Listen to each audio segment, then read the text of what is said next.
What's up, everybody? It's your boy Simon from 7TCG here, and guys, thank you guys again for coming to this video. And this has been a video that I've been really excited to make. One, because a lot of people have been asking about it, and two, I'm interested in hearing your guys' feedback. Because while I do think my testing with Control Dash and the Outsiders meta has been helpful, there are some things I am just not sure about. And I kind of want to give you guys where I'm at right now because, again, a lot of people have been asking. But I'm also interested to see where you guys are at. So after this video, comment down below what you guys are thinking. Uh, let's keep pushing this deck forward. Let's keep getting this deck to the best possible thing it can be. And it takes all of us together doing it. So let's talk about Dash and Outsiders. So first, what I'm going to do is I'm going to bring down the deck list and the changes. And then we'll just talk about Dash in general. So first, what I did is I compared. So I have my pre-Outsiders list. This is the list I took to the Calling Indianapolis. I believe. I think this was last time I took this list. And this was the list I was preparing to go into the Battle Hardened with. This is before anything with Outsiders got spoiled. And then once Outsiders got spoiled, there was a lot of cards I was testing. I was testing, obviously, Vambrace, Amnesia. One of the cards that did not end up making the cut was things like Whisper the Oracle Red. Um, there was a Burden of the Past, just for control mirrors. I thought it was pretty good. It was a blue block 3. There was more cards than even that. A lot of those cards just didn't make the cut. The cards that did make the cut, specifically from Outsiders, I'll get into that first, is Vambrace of Determination. So talking about this card first. This matchup that this is going into is obviously Oldhim. And the reason why it's going into Oldhim is because, one, obviously, because they're not dominating as much as Bravo, you don't really have those hedge plays where you use your gauntlets to absorb extra damage so you don't get crushed. Most of their crushes don't really matter. It would usually just be the damage. But there has been a lot of times where I've just literally never had to use my gauntlets. Unless I just really wanted to pivot and keep my life total at a certain threshold. But what I think Vambrace is specifically doing is a lot of times we will have an excess amount of mana, especially during the middle game of the portion. So this is not early game when you only have one item, and this is not hyper late game where you have Exodia.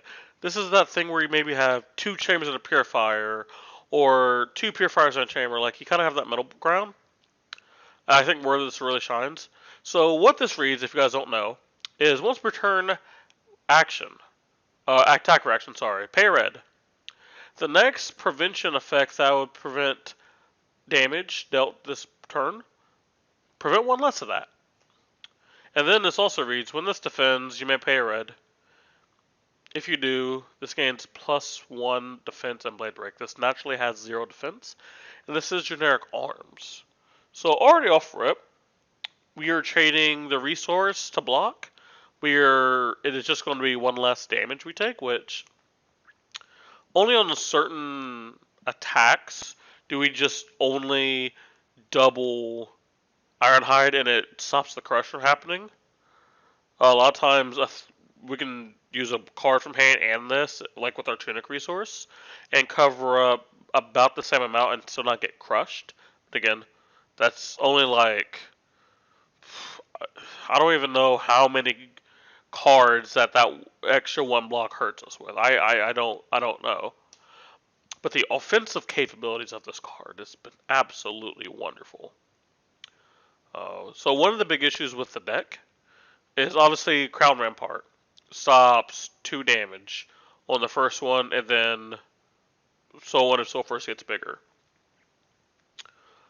But one of the things obviously is, well, Chronoseeds. And the thing that you'll notice is where you were doing, let's say, maybe 6 damage on a turn, well, now you're doing 7. And then if you do that over 3 turns, well, that's just an extra pistol shot that landed. And over 4 turns, well, that's a that's two. It's a double boosted pistol shot that landed. And every single turn that you're able to do this, you are just really making things better for yourself. Because one of the biggest issues with this deck into Oldhim, why I do think once you have Exodia is a deterministic win, the speed that it happens can cause concern. Because if you have like some reds in your pitch stack, which can happen, there might come a turn where you can't really shoot everything and load everything. So if they come back with, if they decide to take some damage to come back with a lot of attack, well, they could actually gain tempo because your life total a lot of times will be less than theirs if they choose to be very offensive at the beginning. But this does really help that defensive game plan when you have extra resources and you just can't load everything. Because again, when you have Exodia, you a lot of times will not have the excess resources. We're going to be able to use every single resource in our hand. When you only have one item, I mean, a lot of times you'll have one or two cards in hand anyway. Maybe squeaks in, maybe it doesn't. But like one thing specifically here, I'll talk about early game. How many times I just crown Rampart and block your pistol shot that's not boosted, and you're like, was it even worth boosting? Was it even worth shooting? Right? Well, now if they crown Rampart, you still leak 1 damage. So early game, I actually just talked myself into this. Early game, this actually helps out a lot too. Obviously, they still have things like Earthrack. They could just put a card in front of it. But here's the thing. If they're putting cards in front of your unboosted or just one boosted pistol attacks, you're so incredibly happy about that. You were just through the moon when it comes to stuff like that. So if Embrace's Determination, I do think gets them out. I do believe there are people properly overrating this, but also there are people underrating this. I think the issue is everyone just shoving this into every single deck and saying, I'm going to stop Crown Seeds. Well, the issue is like, well, what are you giving up in your arm slot? And I think for us personally, we're a deck that's going to have the resource. We're the deck that the arm slot isn't really like. It's not like Ironhide Gauntlet is just absolutely insane into every single matchup. There's times it's not. And again, if we do have to block with it, we just get one less block, and it's not that bad. So, Memory's Determination, absolutely it makes it in. Amnesia, so where I land on Amnesia is I wanted to force myself to test outsider cards. So I just like, okay, what are the block 3 2-for-6s that are in the set? And I was just like, oh, it's just Amnesia? Oh, okay, well, I guess we're testing on Amnesia. And I kind of liked it. Like, was the on-hit wowing me? Oh, absolutely not. It kind of helps when you're bad matchups with Fi. But here's the thing, I've legit not got to test a single game versus Fi since the Blittle ban. Like, dude, I have asked to play against Fi. No one has Fi. My local community, our Fi player hasn't shown up, which that's because of personal reasons, not because they just can't play the deck. The people playing tournaments aren't playing Fi. People on Talishar are paying Fi less. They're not just Fi's not gone. It's just there used to be Fi's every around the corner. I was just like, oh cool, another Fi. Now it's just like, can I get a Fi to see how this works? Fortunately, haven't gotten it. But I think that it does shore up that matchup a little bit. It doesn't like make it a win for us, but I definitely think it does help out. Because it is a relevant on hit that we can have with a 2-card hand. Because the issue is, before you're only relevant on hit is Command and Conquer, and sometimes they didn't care about Command and Conquer. And if like you're like, aha, 2-card hand, Raging Onslaught, and they're like, take 7, and you're like, damn, you got me. Here you're throwing 6, yeah, it's one less, but now it's actually something to care about. And the other thing with this is if you already have a counter on an item, let's say you have a pistol and you have a chamber, and you already have a counter on your pistol. You can put a counter on chamber with the blue, swing for 2, go again, Amnesia. Now it's... I hate it. I hate the fact that my headset just randomly dies. Now, that's 8. Which is what we talked about earlier. Earlier versions of this deck where we actually started being more aggressive and trying to present more damage. Now, We don't have to be like, Tunic counter do it. Now we can just do it. And now, since our deck is relying on Tunic counter less because we don't just shove Oasis in every matchup, now we can go, oh, we already have counter on Chamber, counter on Pistol, shoot Pistol, give it go again, counter on Pistol, Amnesia. It's just insane. It's just insane. Now, again, does Amnesia make this deck significantly better? I'm going to say no. I don't think this raises us from, like, you guys know I use the 0 to 100 power level scale. This doesn't take us from, I don't know, random number, 80 to, like, 90. I think it maybe takes us from, like, 80 to 82, right? And the card that is currently replacing, because obviously, like, these aren't like, I took out this card specifically for this card. These are just the differences between the two versions. It's pretty much replacing Healing Bomb, which I'll talk about why Healing Bomb is no longer in the deck, as much as it pains me. It is a card that might get added back to the deck, but for right now, it's not. But yeah, I think Amnesia is pretty good. It's a block 3 that we'll definitely take. So there is that. Next new card to be put into the deck is Fog Down, with the Flurry of Rangers and Briar still being a deck. I do think Fog Down does now have a time to shine. And the issue with most people with this card is this is a tempo negative play. You're not actively doing anything with the board state. And most people are like, well, unless you're like a control deck or a fatigue deck or a setup deck, you can't really use this card. Would be really awkward if we were a control setup deck that could use this card. So for what people don't know, Fog Down is a yellow only, 3-cost generic aura that blocks for 3, important.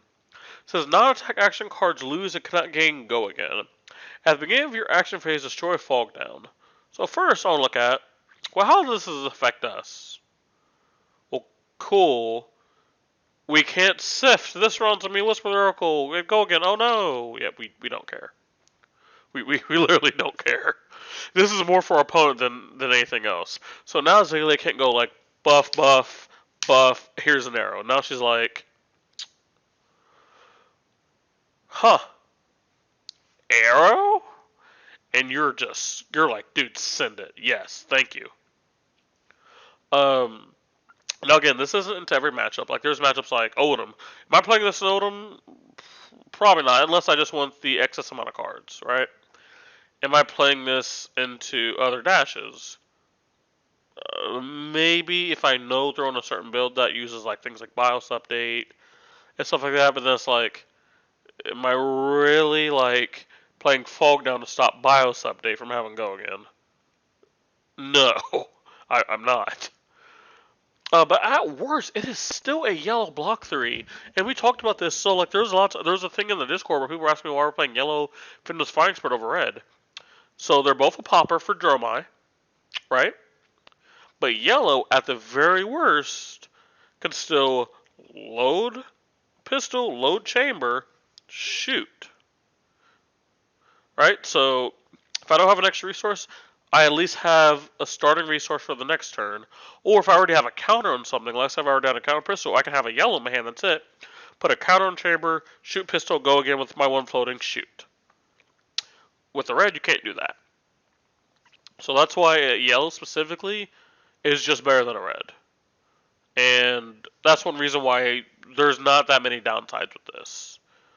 Obviously, in the matchups that you play it, it's insane.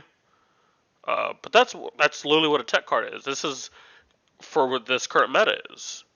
Now, if Ranger is only really good at the start of the meta and it falls off, cool. But you don't care to take this card out of the deck. This is not a card that like will always stay in every single version of the deck. Like obviously, you can see all the cards that stayed since the last version of the deck. This is a card that we don't care to take up. I do think in this meta, it's been pretty good for me. Now, will this always stay in the deck? Who knows? I'm talking about specifically this meta. Someone might convince me that it's just not the testing isn't reactive. Frog Down doesn't actually do that much. Cool, I will take it out. That's no problem if people can show me that. But for right now, Fog Down does make the spot. So next, let's talk about what's been taken out. First, Healing Bomb. As much as I love this card, and this is a card I would love to still put back in the deck, the thing that this was mainly there to do was going first, be able to load items, play Healing Bomb, and start at a higher effective life total. And I think that's insane. That is insane turn 1 play. There's no questions about it. And there are times in the mid game where something like this is still fine to play if that's the only card in your hand. But we have found cards that can give us effective health, or we have found different strategies that can give us more effective health, to the point where playing a card specifically for a turn 0 play isn't really that insane. And here, the other thing, if you guys remember me talking about in one of the other videos, is we want our reds into Wizard to do more. And specifically Healing Bomb into like Kano, I think is fine.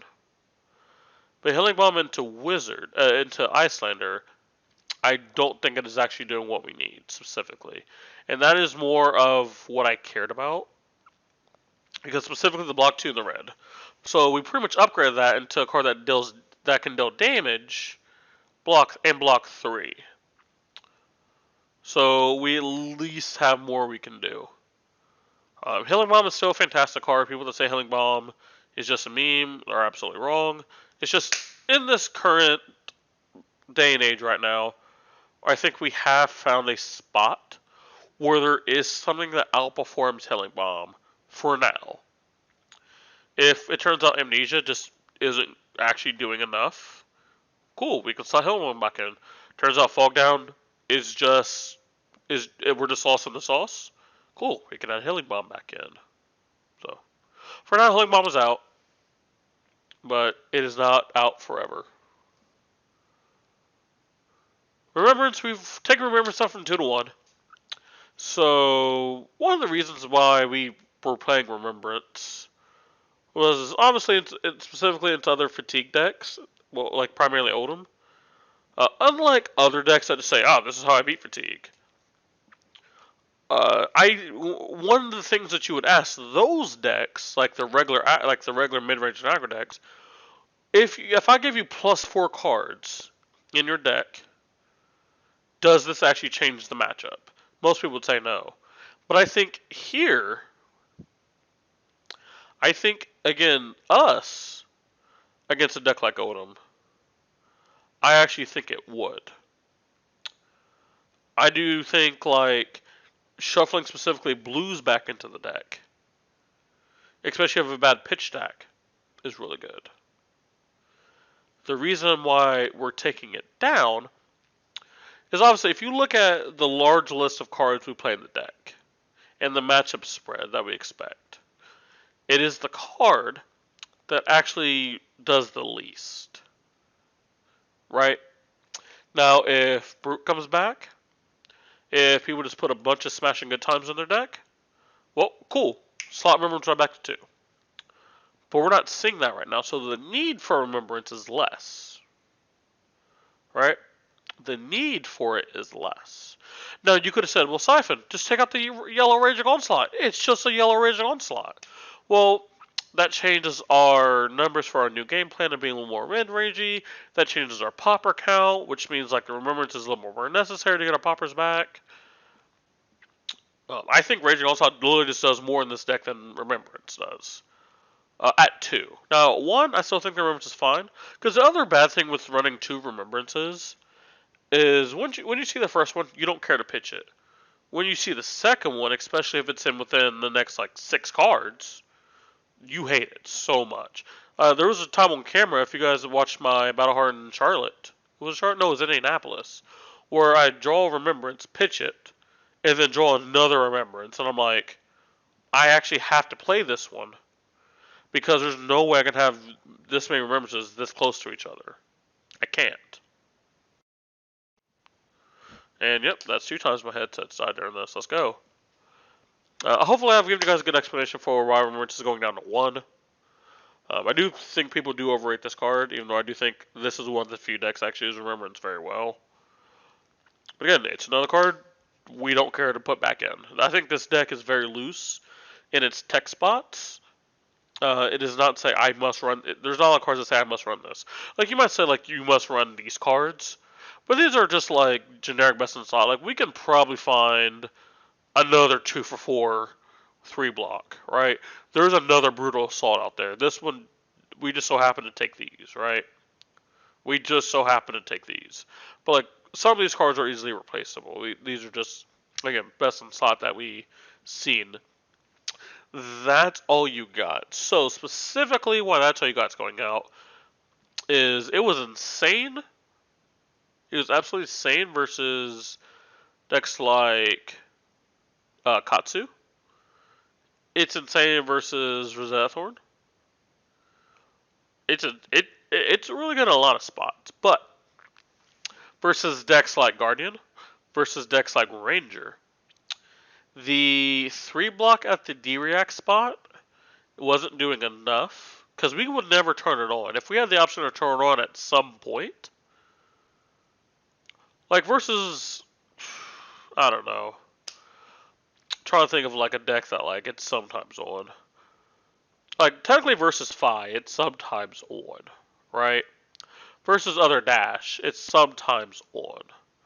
But like versus like Dorinthia, it's never on, right? So in that instance, that's all you got is very medium. So like let's compare that's all you got to Sink Below and stuff. Like obviously they're doing two different things, but let's just compare the two. If I have a Sink Below in Arsenal versus a That's All You Got in Arsenal, and I have a 3 block in hand, well, cool. If my opponent presents exactly 6, that's all you got. Cool, epic. But now that we have all these Rangers coming around that are able to buff their arrows, especially certain ones by 1 because I have am counter on it, now if it has an on hit and it comes in for 7, well now I'm just out of luck.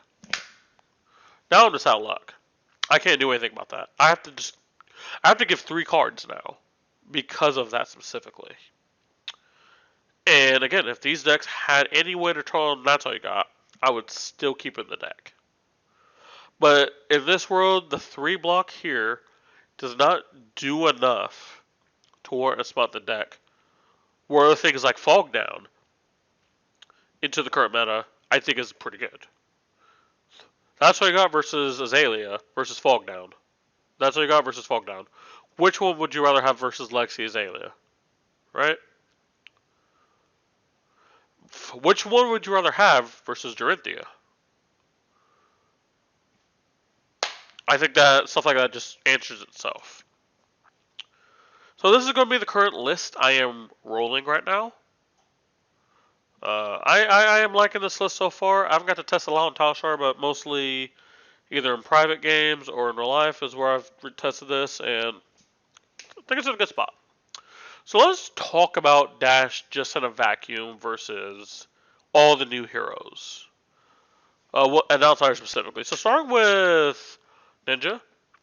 Obviously, I don't find I've gotten like 2 cards from this set, right? I think Fi is largely in the same spot it was before when it comes to Elise against us. Now, I haven't gotten to face a lot of Noble Little Fi recently. I just haven't. I don't know if how much the Noble Little affected us. Because it's not like when they played us, we're like, oh, God, here we go, they have a Belittle. Like, it's like, yeah, they had a Belittle. Their turn is largely the same versus us, where we can't do anything and they just hit us. I give you all of my cards, you'll still just hit me for 50. But maybe their ability to not just skimp on resources, because if they want their consistency, they have to run extra blues than they were before. Now they don't have that. Now they have to just put actual blues in their deck, so that can make their hand-to-hand a little bit worse. Again, I would love to test that. I would love to give you guys a definitive answer on Fi. I just can't. Katsu definitely got stronger. I think Dishonored is a fantastic one hit versus us. It gives us no hero ability, and it's like I don't know what Dash can do without a hero ability versus Katsu. Like we really rely on, you know. Oh wait, what is that? Hello. Oh, our ability only starts at matters at the start of the game. Oh, Dishonored doesn't do anything against us. Oh. Alright, well, it turns out Dishonored doesn't do anything against us, which is like their best line now. Unless they dishonor us before the game, right? Which then I have questions if they somehow were able to do that. I think Katsu largely will be similar. Now, I don't think it is our easiest matchup anymore by far. I still think it might be slightly favored. Maybe I don't know. They did get a lot of freaking tools, but a lot of stuff does rely on hits, and we don't get punished as much for some stuff. Like I forget what the line is, but it's the one that banishes equipment. Well, we're never gonna block with Tunic, and we're blocking with Skull Cap. Like if you say we only get 2 block instead of 3 block out of Skull Cap, you're like, okay, I pay to give my stuff blade breaks, so when the combat chain closes, they were gone anyway. So it's like that line doesn't do a whole ton against us. I think maybe their only good new line is the one that allows them to put cards back into their deck, so now we have no way to fatigue them. But realistically, they were a Kadachi deck. We weren't really fatiguing them anyway, but it just gives them a consistent line that just it recurs that line specifically. So that is something to note. I've gotten some Katsu games in. I've won the majority of Katsu games, and if I've lost, they've been very close. I haven't got to face like a high level Katsu player yet. That is going to be the real test, though. When I get to face a world class Katsu, if I can hold my own there. As far as Assassin goes, Arachne didn't get anything. It's still just, do they banish all of your items? Like, if you can have 4 of your 5 items, I think you still win that. 3 of your 5 items, it's tricky, but again, we've added like things like actual attacks to get around stuff like that. And of course, we can always just block. And if we commit 2 cards and they commit 2 cards, we can win that trade as long as we use our resources correctly. So it's kind of a race still of can we establish a board before they banish our board. But I still think we're largely in a good spot there. Azuri is interesting. Because we do run a decent amount of D-Reacts, I am less scared of her hero ability than the average player. And I don't think we lose too much by just giving them 2 cards anytime they like swing with like an isolate and then have like a card in hand. Like if we give them 2 cards to that, like do we get our back blown out by it? Of course. But again, unlike other decks, if I still want to commit to the board, all I gotta do is pitch cards. I don't have to lose cards. Now, if I want to like throw an Amnesia or throw a Command and Conquer at them, do I still lose it? Do I still lose that card? Oh, obviously yes. But I still think because our primary way of doing damage, we are just pitching cards. Well, I think that's perfectly fine. I did face a few Azuris a day. One got me, all because I seen they played 2 CNC. They played 3 Shakedown. They played all but one of their 2 for 6s. And I've been watching their pitch stack. And they pitched their CNC with a shred and something else. But the way I was calculating it in my head, I was just wrong about my calculation because I knew it was like 2 blues and like a cut to the chase and like a some attack. I couldn't remember exactly what attack it was now, but in hindsight, I remember at the time I knew what it was. So I seen all of their cards. I knew what their stack was, so I knew when that CNC was coming. So I knew when to prepare for it. So So I made sure, if I had any 2 blocks in my hand, get them out now, make sure I am pitching 3 blocks, like intentionally, I was making sure I had 3 blocks. Um, and I think I had a movable in Arsenal that I actually just kept there. So I gave myself a little bit of an IP penalty by doing that. So I was like, alright, I know it's coming. It's going to be bad. The thing I never really thought about, because it changed when they would draw their cards. They codexed Fereldened me. They put another CNC from their graveyard into their arsenal, and I put one in mine. Then they CNC'd me after the spiders bit me. I wasn't really thinking about they could just CNC me there. But the issue that happened was I said, oh, I see a CNC. Oh, they must have a shred. Alright, cool. I played around CNC, I played around shred, and as I thought, past turn, didn't think anything of it. I was like, alright, cool. I can coast to victory. They have no more tricks. I have like 8 cards left in my deck now. They have like 12, because it's been a really grind game. I was like, I have no way to lose this. They come at me with the attack I knew they pitch stacked. And I was just like, oh, sure. And lo and behold, I had a D-React in Arsenal, D-React in hand. Because my mind stopped thinking about, oh, here comes their pitch stack. I didn't play around Shred, didn't play around CNC, because my mind totally forgot. They got a ponder token, so they seen the cards earlier than I originally had calculated. And I had D-Reacts. When they had CNC, there was nothing I could do. I got my back blown out by it because I believe I blocked Spider's Bite, or I blocked with the card something. No, I didn't block the Spider's Bite, so my cards blocked for less. So I had to give them extra cards. I got shredded. Boom, lost. Stuff like that's going to happen. It is my own fault for not calculating something like that. But that kind of sequence right there just kind of tells you like how the matchup is. It's like I think it is a very, very winnable matchup, but they do have tricks to be able to beat you, and you have to play. It's just like the Odom game. You have to play very, very cleanly to win. It is a matchup I do think we were running Purifiers into. I don't think the Fatigue plan versus them is going to do great, because even though their weapons are horrible, they have multiple weapons, which have detrimental effects, so they can do Spider's Bite, Scalp Peeler, throw an actual attack. Well, now your hands is awkward, because like you don't really want to commit a card to the one attack, but sometimes you just have to. It kind of sucks. But if you don't, you run risk of getting blown out.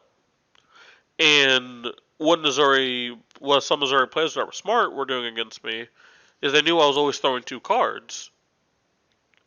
So they would go sedate or some type of 0 for 3. And they would have like 2 cards in hand. And I'd be like, okay, well, a shakedown would hurt a lot here. A CNC would hurt a lot here. Let me just put 2 cards in front of them. They're like, cool. And that's the mind game I told a lot of people Azuri would do. It's just like Dorinthia. Their aim is to always make you wrong. They're either there to make you overblock or underblock. And there's been times where they've caught me overblocking. Because I do think like people that use Azuri's bow willy-nilly are just going to lose. Because I don't think that is the best EV. But Azuri's that know when to do it. I think that's going to be pretty good. So I think the matchup will be pretty interesting. I don't know if it's difficult, not the right word, but it's definitely going to be interesting. Now, going to both of the Rangers, I think both of the Rangers obviously did get buffed. Currently, out of the 3 Rangers, I am most scared of Lexi, just because she has the ability to go disruptive and wide, when none of the other heroes can do that. Like Reptile, for example, can go wide, but it can't go disruptive and wide. Without like a very, very specific hand. It's not like he can't, it's just like he really needs to go like a Ravenous Rabble into a boosted infecting shot with like a premeditate, so it can do it again like a next turn. You're asking for a lot. Where an Azalea can just go buff, buff, buff, big arrow, disruption. Well, I can handle something big, and plus, since you're pre-pumping stuff, this is why I always tell people: whenever someone pre-pumps their attacks, it is so much easier for you to block versus I pump on the stack. Because then I'm like Dorinthia, you got to play around. Okay, how much are they gonna pump? What they're gonna pump with? Versus like again Azalea, where if they go pump for three, where you know, okay, this arrow's gonna come in for 9, so I'm gonna come in for nothing else. It's coming in for 9. I know how to fight against 9. Uh, so I think Lexi is gonna be the hardest matchup for us out of the 3. I actually might think it's. I think it might become even now, or still maybe slightly favored for us, because then they're very susceptible to the gun plan, which I might go to the fatigue plan, but like they've gotten so much juice in these last 2 sets. I don't know if we can afford to go fatigue plan, so I think I'm gonna do what I've started doing lately, just going gun plan into them, and just trying to get to that gun plan, because there's times where even if you're going to the fatigue plan, they're just gonna strip your hand anyway, so do damage. And a lot of times, even if I had like an item in hand, it didn't change the turn a lot. I could end up being wrong about this. I'm down to be wrong about this. But right now, I think they've gotten just too many on hits, and they've gotten too much power in their deck hand to hand, where they could probably present enough damage with even with how much we're blocking. With Azalea, obviously, since they're able to dominate, and we've taken D-Rex out of our deck, even though like the argument would be, well, even if we take the on hit, it's just less overall damage. I think the on hits are so detrimental. So like, let's say we cover up an infecting shot, and instead of taking damage, let's say we give them a 3 block and a D-react. We block 7, we take 2, and we get a Blood Rock Bog token. Well, if we don't play for that Blood Rock Bog token, well, now we just took an extra damage, right? We took an extra 2. So now we end up taking 4, which is still really good for them. It's going to be hard. It's definitely going to be hard. Azalea is definitely a deck that I'm worried about. I still think that we are fine into them, but watching some Azaleas recently, I'm just like, oh, what they're doing is very, very scary. What they're doing is very, very scary. So the jury's still out on specifically Azalea, what type of matchup that is. If I face Azalea tomorrow, am I going to be nervous? No, but that can obviously change. Riptide's still being figured out right now, so I would probably say you're fine in a Riptide until a deck gets figured out. Then we can have more definitive answer. Alright guys, first of all I want to say thank you for watching this video. Sorry for the stuff he knows. I am still a little under the weather. That's why I haven't made a lot of content recently. I've been active on Discord. But if you guys enjoyed this video, make sure you guys like, favorite, and subscribe. Comment down below you guys' feedback. Tell me, what have you guys been doing for Outsiders when it comes to Dash? What do you think about these new heroes in Dash? Let me get your feedback. I would love to discuss with you in the comment section. This has been your boy Siphon from Siphon TCG. I'll see you guys next time. Peace!